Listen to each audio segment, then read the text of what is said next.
សួស្តីអ្នកទាំងអស់គ្នាថ្ងៃនេះខ្ញុំនឹងបង្ហាញពីរបៀបភ្ជាប់ email របស់អ្នកទាំងអស់គ្នាទៅលើ Thunderbird app លើ computer ដំបូងអ្នកទាំងអស់គ្នាចូលទៅកាន់ cPanel ហើយស្វែងរក email account ដែលចង់ config លើ Thunderbird ហើយคลิกលើពាក្យ connect device ហើយនឹងឃើញនៅ incoming and outgoing mail server ធ្វើការ copy ទុកជាមួយនឹង username password ដើម្បីទៅ config លើ Thunderbird app តោះមកចូលទៅកាន់ Thunderbird app របស់អ្នកទាំងអស់គ្នាហើយ click នៅ add account យកពាក្យ mail account បំពេញនៅ username ហើយនិង email account បន្ទាប់ពីបំពេញហើយយកពាក្យថា menu configuration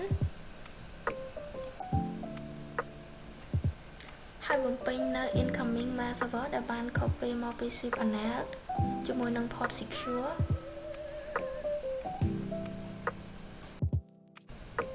បន្ទាប់ពីចប់ incoming mail server ហើយចូលទៅកាន់ outgoing server click នៅ edit outgoing server ហើយបំពេញនៅ outgoing mail server ជាមួយនឹង port secure បន្ទាប់មក click OK ដូច្នេះការ config incoming និង outgoing រួចរាល់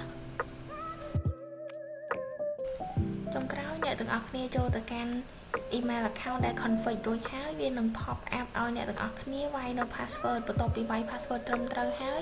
account របស់អ្នកទាំងអស់គ្នាដែលធ្វើការ config អាចប្រើបានធម្មតានៅលើ Thunderbird app